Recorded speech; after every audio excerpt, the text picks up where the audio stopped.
Assalamualaikum warahmatullahi wabarakatuh. Selamat pagi anak-anak. Di pertemuan kali ini kita akan mempelajari tentang kondisi alam Indonesia. Nah, untuk itu kita berdoa dulu ya sebelum memulai pembelajaran. Berdoa mulai. Berdoa selesai.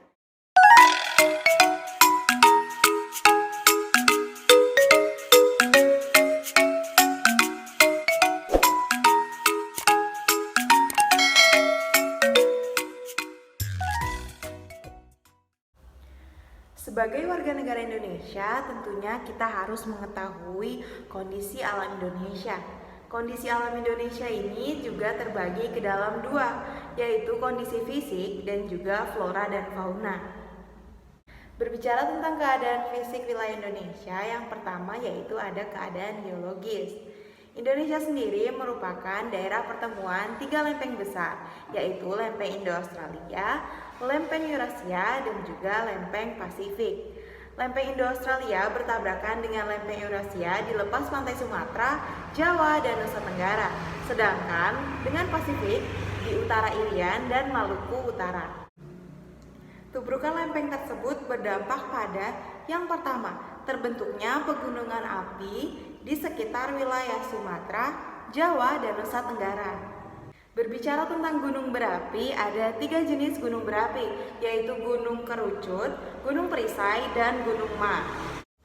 Selain terbentuknya gunung berapi, tubrukan lempeng juga dapat menghasilkan energi yang mampu menggoyang atau menggerakkan bumi, yaitu seisme atau gempa bumi. Seperti yang kita ketahui bahwa gempa bumi merupakan bencana alam yang memiliki banyak sekali dampak negatif. Apa saja dampak negatifnya? Yaitu yang pertama, adanya kerusakan fisik bangunan. Kedua, menimbulkan bencana sekunder. Yang ketiga, menimbulkan korban jiwa. Dan yang keempat, yaitu bisa mendatangkan tsunami. Selain seisme atau gempa bumi, tubrukan lempeng juga dapat mempengaruhi pergerakan pada lapisan kerak bumi. Gejala ini disebut tektonisme. Tektonisme adalah peristiwa pergerakan letak lapisan batuan atau kerak bumi secara horizontal maupun vertikal. Tektonisme dibagi menjadi dua.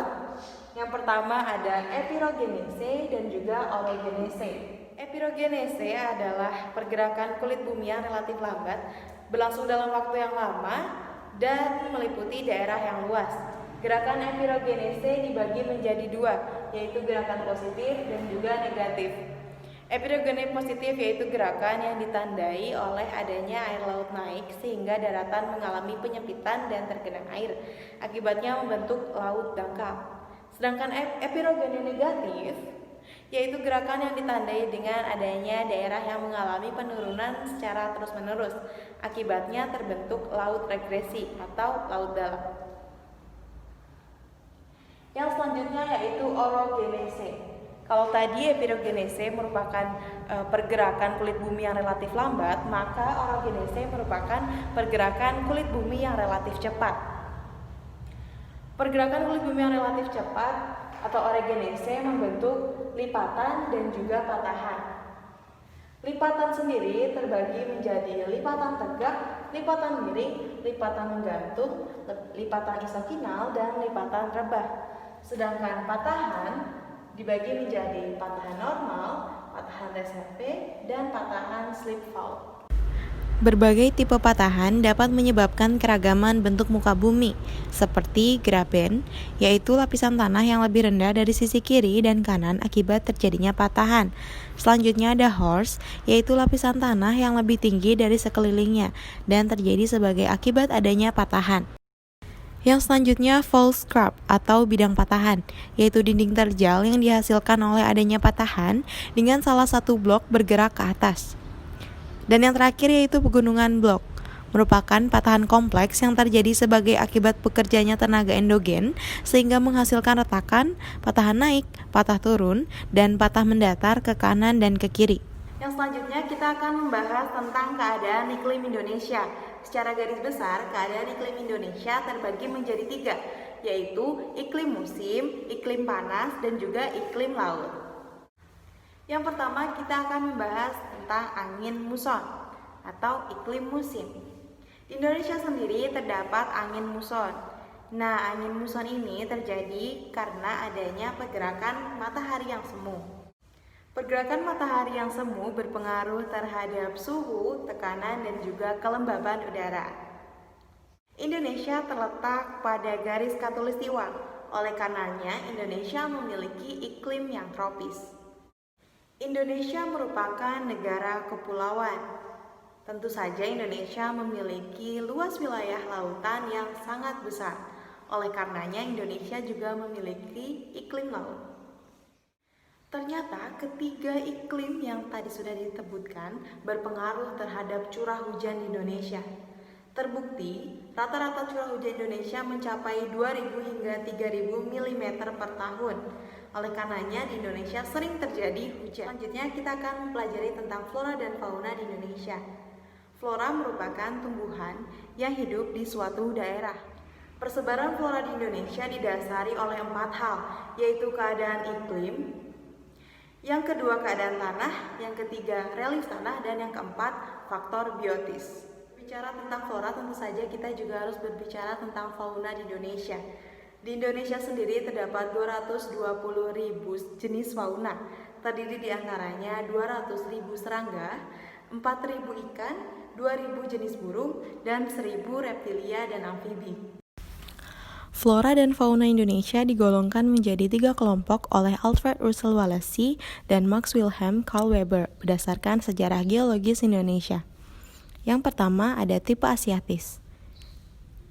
Tipe Asiatis terdapat di Indonesia Barat yang meliputi Pulau Jawa, Sumatera, dan Kalimantan. Flora tipe Asiatis termasuk jenis hutan tropis. Jenis pohonnya antara lain meranti, kamper, keruing, tualang, dan mahoni. Sedangkan fauna tipe Asiatis adalah jenis fauna menyusui yang tubuhnya besar, contohnya gajah, badak, harimau, dan kera. Yang kedua, tipe peralihan. Tipe peralihan terdapat di Indonesia bagian tengah yang meliputi Pulau Sulawesi, Nusa Tenggara, dan Maluku. Flora yang termasuk dalam tipe peralihan antara lain pohon kayu besi, pinus, kayu putih, dan sabana. Sedangkan fauna yang termasuk tipe peralihan antara lain tapir, komodo, anoa, babi rusa, dan burung moleo. Yang ketiga, tipe Australis, meliputi wilayah Pulau Papua dan pulau-pulau di sekitarnya seperti Pulau Kei dan Aru. Tipe Australis mempunyai persamaan dengan benua Australia karena dulunya pernah menjadi satu daratan dengan benua Australia. Flora tipe Australis termasuk hutan hujan tropis seperti pohon sagu dan nipah. Sedangkan fauna tipe Australis meliputi kanguru, kuskus, cendrawasih, kasuari, dan kakak tua. Flora dan fauna di Indonesia tentunya tidak akan bertahan lama apabila kita tidak melestarikannya. Pelindungan terhadap flora dan fauna tentu saja menjadi hal yang wajib dilakukan oleh warga Indonesia. Pembelajaran kali ini kita telah belajar kondisi alam Indonesia, termasuk di dalamnya kondisi geologis, iklim, hingga bentuk muka bumi yang sangat beragam di Indonesia.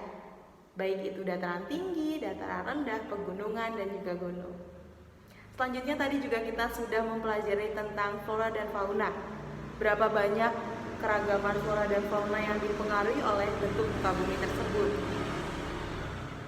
Setelah pembelajaran tadi, diharapkan kita mampu mengenal Indonesia lebih dalam lagi dan semakin mencintai negara Indonesia. Sekian pembelajaran hari ini, mohon maaf bila ada salah dan kata. Tetap semangat belajar di rumah. Assalamualaikum warahmatullahi wabarakatuh.